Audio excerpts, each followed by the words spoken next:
నమస్తే, welcome to iDream. ఈరోజు ప్రపంచంలో ఎక్కడ చూసినా క్యాన్సర్ మహమ్మారి అనేది ఎక్కువైపోతుంది. అయితే ఈ క్యాన్సర్ వచ్చిందా లేదా అన్నది మనం గుర్తించడానికి ఏదైనా సింపుల్ టెస్ట్లు ఏమైనా ఉన్నాయా? అంటే చాలామంది కూడా ఏదైనా సిమ్టమ్స్ కనపడంగానే వెళ్ళి దానికి సంబంధించిన స్క్రీనింగ్ అవి చేయించుకుంటూ ఉంటారు. అలా కాకుండా బ్లడ్ టెస్ట్ అలాంటివి ఏమైనా ఉన్నాయా? దీని గురించి అడిగి తెలుసుకునే ప్రయత్నం చేద్దాం. మనతో పాటు ఉన్నారు స్టార్ హాస్పిటల్స్ నుంచి ప్రముఖ ఆంకాలజిస్ట్ డాక్టర్ చిన్నబాబు గారు. వారితో మాట్లాడి నమస్తే సార్. నమస్తే అండి. సార్, ఫస్ట్ ఈ క్యాన్సర్ గురించి మాట్లాడుకుంటే ఎందుకు క్యాన్సర్స్ ఎక్కువ పెరిగిపోతున్నాయి? అంటే ఇప్పుడు ఎక్కడ చూసినా కూడా ఇంతకు ముందు ఫీవర్ హాస్పిటల్స్ ఎట్లా అయితే ఉండేటివో ఇప్పుడు క్యాన్సర్ హాస్పిటల్స్ కూడా వీధికొకటి వచ్చేస్తాయి. అంటే ఇప్పుడు ఎలా ఉన్నది మన ఇండియాలో క్యాన్సర్ పరిస్థితి? కేసెస్ ఎలా వస్తున్నాయి? క్యాన్సర్ పరిస్థితి దీన్ని రెండు విధాలుగా డిస్కస్ చేద్దాం. ఫస్ట్ ఇది వచ్చేసి మనం ఒక 40 ఇయర్స్ బ్యాక్ని అబ్జర్వ్ చేస్తే 40 ఇయర్స్ బ్యాక్లో క్యాన్సర్ని డయాగ్నోసిస్ చేయాలి, క్యాన్సర్ని ట్రీట్మెంట్ చేయాలి, క్యాన్సర్ ట్రీట్మెంట్లో ఉన్నటువంటి అడ్వాన్స్మెంట్స్ లేవు. చాలా వరకు పాపులేషన్ క్యాన్సర్ని డయాగ్నోసిస్ అయిన తర్వాతనే పాలియేటివ్ ట్రీట్మెంట్తోనే వెళ్ళేవాళ్ళు. అవును. అందులో ఎక్కువ అడ్వాన్స్ స్టేజ్లో డయాగ్నోస్ చేయడం. అవును. ఇప్పుడు చూసుకుంటే చాలా వరకు క్యాన్సర్ డయాగ్నోసిస్ చేసే మెథడాలజీ చాలా వచ్చాయి, దానికి సంబంధించిన అడ్వాన్స్ టెక్నిక్స్ వచ్చాయి. క్యాన్సర్ డయాగ్నోసిస్ చేసిన తర్వాత ఏ స్టేజ్లో ఉంది, ఆ స్టేజ్ కేటగరైజేషన్లో తీసుకోవాల్సినటువంటి ఇంపార్టెంట్ క్యారెక్టరిస్టిక్ ఫీచర్స్ ఏంటి, స్పెసిఫిక్గా ద ట్రీట్మెంట్ కావాల్సినటువంటి ఇంపార్టెంట్ ఫ్యాక్టర్స్ ఏంటి. సో ఇవన్నీ కూడా చాలా డెఫినేషన్స్ ఎక్కువ ఉన్నాయి. ట్రీట్మెంట్ కూడాను మెనీ అడ్వాన్స్మెంట్స్ వచ్చాయి. ఒక సర్జికల్ ఆంకాలజీ టెక్నిక్ చూస్తే 1980కి ముందు ఒక ఎగ్జాంపుల్, బ్రెస్ట్ క్యాన్సర్ వచ్చింది అనుకో, పూర్తిగా బ్రెస్ట్ తీసేసారు. అవును. దాని తర్వాత 1980 నుంచి 1990 2000 మధ్యలో జరిగినటువంటి సో మచ్ ఆఫ్ రీసెర్చ్ వల్ల ఇప్పుడు బ్రెస్ట్ క్యాన్సర్ వచ్చిన దాన్ని గడ్డ మాత్రమే తీసేసి బ్రెస్ట్ని ప్రిజర్వ్ చేస్తున్నారు. ఓకే. సో ఆ విధంగా అడ్వాన్స్మెంట్స్ వచ్చాయి సర్జికల్. ఇప్పుడు మెడికల్ ఆంకాలజీ సైడ్ చూసుకోండి. Medical oncology doctors systemic therapy ఇస్తారు. ఆ సిస్టమిక్ థెరపీ కీమోథెరపీ కావచ్చు, హార్మోన్ థెరపీ కావచ్చు, టార్గెటెడ్ థెరపీ కావచ్చు, ఇమ్యునోథెరపీ కావచ్చు. ఈ టార్గెటెడ్ థెరపీ, ఇమ్యునోథెరపీ అనేటువంటి వెరీ అడ్వాన్స్మెంట్స్. ఇంతకుముందు అంటే అందరికీ కీమోథెరపీ ఒకటే, తర్వాత హార్మోన్ థెరపీ స్పెసిఫిక్గా ఎవరికైతే ఇండికేషన్ ఉండేదో వాళ్ళకు, బ్రెస్ట్ క్యాన్సర్ పేషెంట్స్కి, ప్రోస్టేట్ క్యాన్సర్ పేషెంట్స్కి, సో స్పెసిఫిక్గా అక్కడ మాత్రమే. అదే టార్గెటెడ్ థెరపీ ప్లస్ ఇమ్యునోథెరపీ అనేటువంటిది న్యూ వర్డ్ అనమాట. జస్ట్ ఇదంటే ఒక 10 ఇయర్స్ బ్యాక్, ఇప్పుడు 2024 2013 నుంచి ఆంకాలజీలో what is the buzz word in oncology అంటే ఇమ్యునోథెరపీ. సచ్చేది ఏంటంటే ఇట్స్ మేకింగ్ నాయిస్. సో అట్లా అనమాట. అట్లా అది వెరీ అడ్వాన్స్మెంట్. ఆ ఇమ్యునోథెరపీకి, టార్గెటెడ్ థెరపీకి, కీమోథెరపీతో కంపేర్ చేసుకుంటే ఈవెన్ టాక్సిసిటీ ప్రొఫైల్ కూడా తక్కువ, బట్ కాస్ట్ కొంచెం ఎక్కువే ఉంటుంది. But over period of time అది కూడా తగ్గుతుంది. ఓకే, ఇప్పుడు కంపెనీ ప్రొడక్షన్ అనేటువంటిది స్టార్ట్ చేసిన తర్వాత ఓవర్ పీరియడ్ రిక్వైర్మెంట్ పెరుగుతూ ఉంటే కనుక ఖచ్చితంగా ఇదేంటి తగ్గుతుంది. సో అవన్నీ న్యూవర్ థింగ్. అదే రేడియేషన్ వైపుకి వచ్చారనుకోండి, ఒకప్పుడు రేడియేషన్ ఊరికే ఓన్లీ ఇదేంటి ఒక ఏరియాకి ఇవ్వాలి, బ్రెస్ట్కే ఇవ్వాలి. ఈ బ్రెస్ట్లో ఇదేంటి ఒక రెక్టాంగిల్ షేప్ ఫీల్డ్ ఓపెన్ చేసేవాళ్ళు.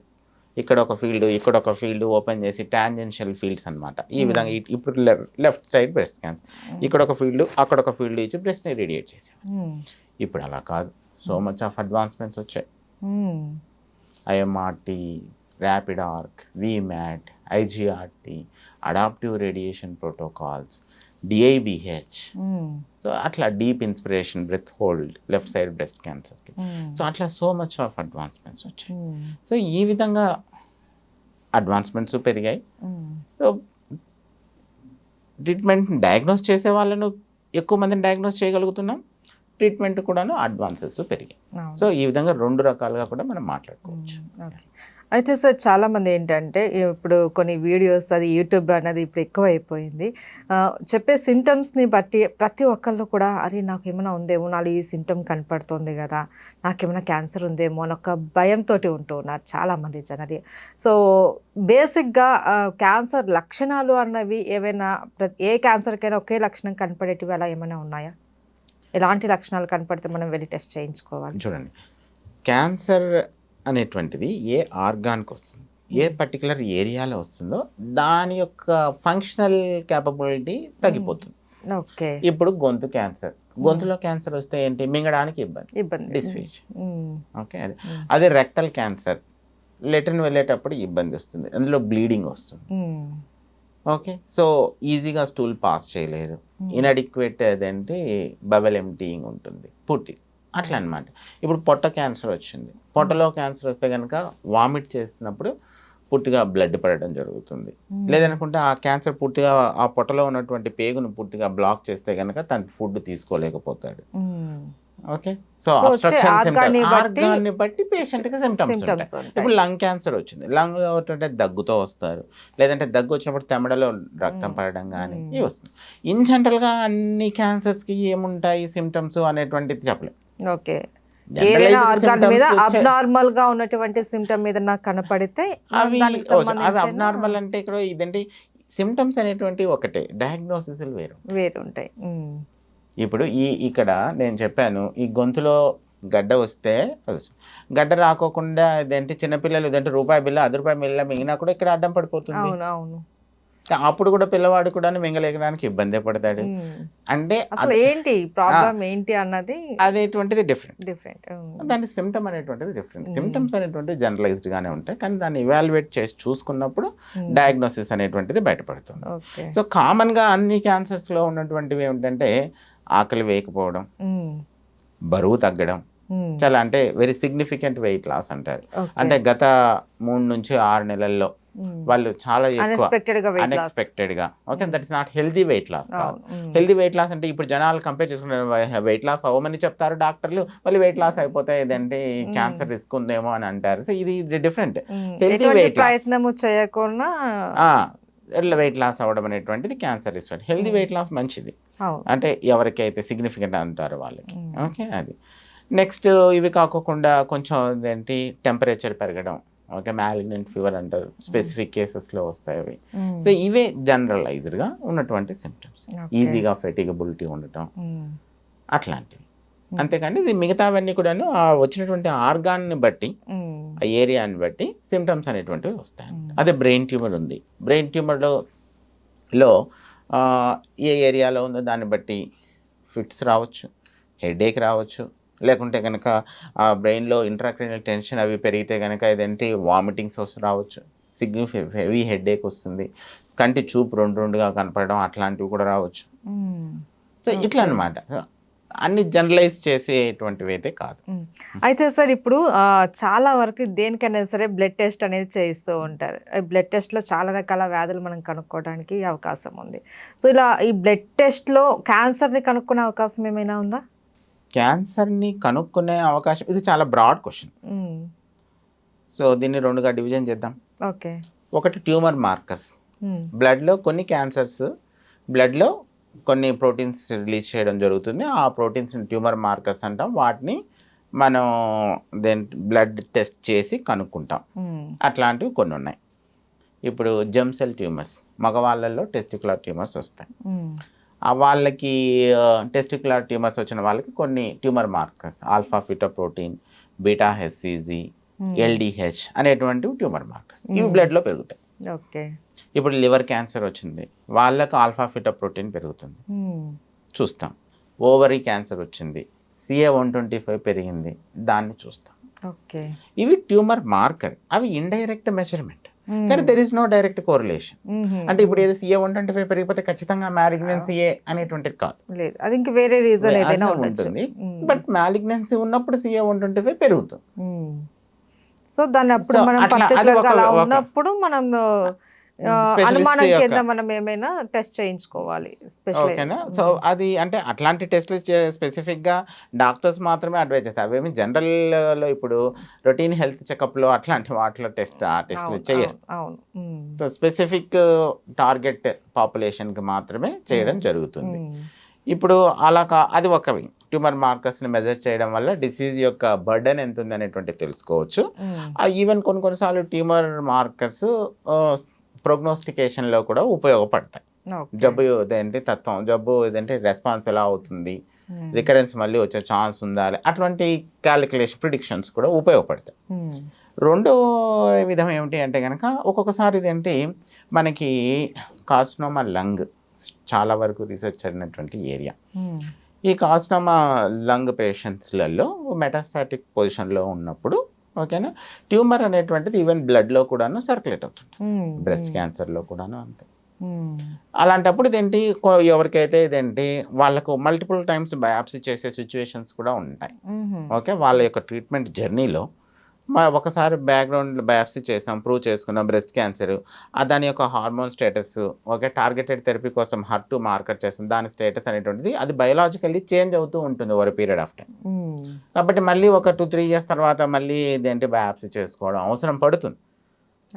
సో అట్లాంటప్పుడు ఒకవేళ అదేంటి ఎటువంటి బయాప్సీ చేసేటువంటి టార్గెట్ ఏరియా దొరకలేనప్పుడు అప్పుడు బ్లడ్లో ఉన్నటువంటి ఓకేనా సెల్స్లో అదంటే దాన్ని ctDNA అంటారు, circulating tumour DNA. Okay, direct ఆ ట్యూమర్ డిఎన్ఏని బ్లడ్లో నుంచి తీసి దాన్ని మెజర్ చేసి దాన్ని పాతగా ఉన్నటువంటి వాటితో కూడా కోరిలేషన్ చేసుకొని దాని మీద మార్కర్స్ చేసుకోవడానికి ఉపయోగపడుతుంది. అక్కడ మాత్రమే అది. అలాగని చెప్పేసి ఆ టెస్ట్ని తీసుకొచ్చి నేను జనరల్ పబ్లిక్ అంతా యూజ్ చేస్తానంటే కుదరదు. సో అట్లా అనమాట. ఈవెన్ ట్యూమర్ మార్కర్స్ని కూడాను జనరల్ పబ్లిక్కి ఏదంటే సబ్మిట్ చేస్తామంటే కుదరదు. ఇప్పుడు ప్రోస్టేట్ క్యాన్సర్ ఉంది, PSA రేజ్ అయిపోతే ప్రోస్టేట్ క్యాన్సర్ ఉన్నటువంటిది. ఓకే, సో అది నేను ఏజ్ క్రైటీరియా ఉంటుంది. 30 ఇయర్స్ వాడికి కూడా PSA చేయడం అనేటువంటిది అడ్వైజబుల్ కాదు. ఇట్స్ ఏంటి 50 ఇయర్స్ పైన ఉన్నటువంటి వాళ్ళకి చేయడం అడ్వైజబుల్. సో అంటే ప్రతిదానికి కూడాను దానికి ఒక age criteria, target population, risk, so ఇవన్నీ అన్నింటినీ పట్టుకొని మనం టెస్ట్లను అడ్వైజ్ చేస్తాం. ఇవి కాకుండా స్క్రీనింగ్ టెస్ట్లు ఉన్నాయి. బ్రెస్ట్ క్యాన్సర్కి మామోగ్రామ్ ఉంది, కార్సినోమా సర్విక్స్కి ప్యాప్ స్మియర్ చేస్తాం, అలాగే హెడ్ అండ్ నెక్ క్యాన్సర్స్కి క్లినికల్ ఎగ్జామినేషన్ చేస్తాం. సో ఈ విధంగా ఈ టెస్ట్లు కూడా ఉన్నాయి. ఓకే, అయితే సార్ ఇప్పుడు ఉన్న పాపులేషన్లో క్యాన్సర్ అన్నది చాలా పెరిగిపోతుంది. ఎవ్రీ ఇయర్ కూడా కేసెస్ చాలా పెరిగిపోతూ ఉన్నాయి. సో ఏంటి అంటే ప్రతి ఒక్కళ్ళు కూడా ఈ స్క్రీనింగ్ కానీ దీనికి క్యాన్సర్కి సంబంధించిన టెస్టులు కానీ ప్రతి ఒక్కళ్ళు చేయించుకోవాల్సిన అవసరం ఉందా?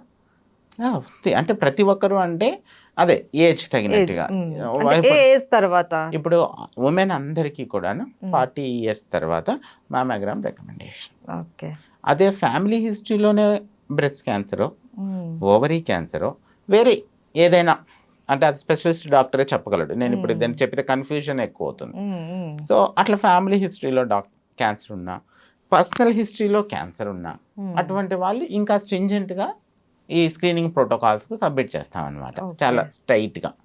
అట్లా ఇప్పుడు సర్విక్స్ క్యాన్సర్ కూడా ఉంది, వాళ్ళకు కూడా ప్యాప్ స్మియర్ చేస్తాం. వాళ్ళు కూడా ఇదేంటి 35 ఇయర్స్ అబోవ్ ఉన్నటువంటి వాళ్ళని అందరినీ ఇదేంటి ప్యాప్ స్మియర్ చేయడం జరుగుతుంది. దాంట్లోనే ప్యాప్ స్మియర్ ఒకటి, ఇంకోటి HPV కోటెస్టింగ్ అని కూడా అంటారు. HPV వైరస్ వల్ల వస్తుంది కాబట్టి ఆ కోటెస్టింగ్ దాన్ని కూడా చేస్తాం. ఇప్పుడు హెవీగా స్మోక్ చేస్తున్నారు, ఒక హెవీ స్మోకర్స్ ఉన్నారు, రిస్క్ ఫ్యాక్టర్స్ ఉంది వాళ్ళని హై రిస్క్ పాపులేషన్ ఉంటారు, వాళ్ళకు లంగ్ క్యాన్సర్ వచ్చే ఛాన్స్ ఎక్కువ కాబట్టి వాళ్ళు స్పెసిఫిక్గా హై రిస్క్ పాపులేషన్ని టార్గెట్ చేసి స్క్రీన్ చేస్తాం. లోడోస్ సిటీ స్కాన్ అని చెప్పేసి కూడా. బట్ ఇంకా స్టిల్ ఈ లంగ్ క్యాన్సర్లో ఈ low dose CT scan still not generalised recommendation. Okay, అది నెక్స్ట్. అలాగే ఇప్పుడు వైరల్ ఇన్ఫెక్షన్స్ వచ్చిన వాళ్ళు ఉంటారు, హెపటైటిస్ B కావచ్చు, హెపటైటిస్ C వైరస్ వచ్చిన వాళ్ళకి లాంగ్ రన్లో క్యాన్సర్స్ వచ్చేది, లివర్ క్యాన్సర్, హెపటోసెల్యులర్ కార్సినోమా వచ్చే ఛాన్స్ ఉంటుంది. అటువంటి వాళ్ళని కూడాను చాలా స్ట్రింజెంట్ ఫాలోఅప్లో పెట్టడం అనేటువంటిది జరుగుతుంది. అట్లా స్పెసిఫిక్ పాపులేషన్ స్పెసిఫిక్గా ఉన్నటువంటి వాళ్ళకి స్క్రీనింగ్ టెస్ట్లు ఉన్నాయి. ఇప్పుడు మనం మాట్లాడుకున్నట్టుగా టొబాకో యూజ్ చేయడం, చూబుల్ టొబాకో యూజ్ చేసేటువంటి వాళ్ళు ఆడవాళ్ళు కావచ్చు, మగవాళ్ళు కావచ్చు, ఎవరైతే చూసారో వాళ్ళందరికీ హెడ్ అండ్ నెక్ క్యాన్సర్స్ రావచ్చు. Oral cavity, oropharynx cancers. So వీళ్ళందరినీ ఆ హెడ్ అండ్ నెక్ ఎగ్జామినేషన్కి సబ్మిట్ చేస్తాం ఓకే. అలాగా. సో ప్రతి ఒక్కళ్ళు భయపడవలసిన అవసరం లేదు, అట్లానే నిర్లక్ష్యంగా కూడా ఉండకూడదు. మీరు చెప్పినట్లు ఏదైనా సిమ్టమ్స్ అబ్నార్మల్గా ఏదైనా కనిపించిందంటే వెంటనే కన్సల్ట్ అవ్వడం, దానికి సంబంధించిన టెస్టులు చేయించుకోవడం అనేది చాలా మంచిది ఇప్పుడున్న రోజుల్లో. అయితే అందరూ కూడా ప్రతి ఒక్కళ్ళు చాలా జాగ్రత్త తీసుకోవాల్సిన సమయం అయితే ఇప్పుడు ప్రతి ఒక్కళ్ళకి ఉంది. Right. Okay. Thank you so much sir. Thank you అండి.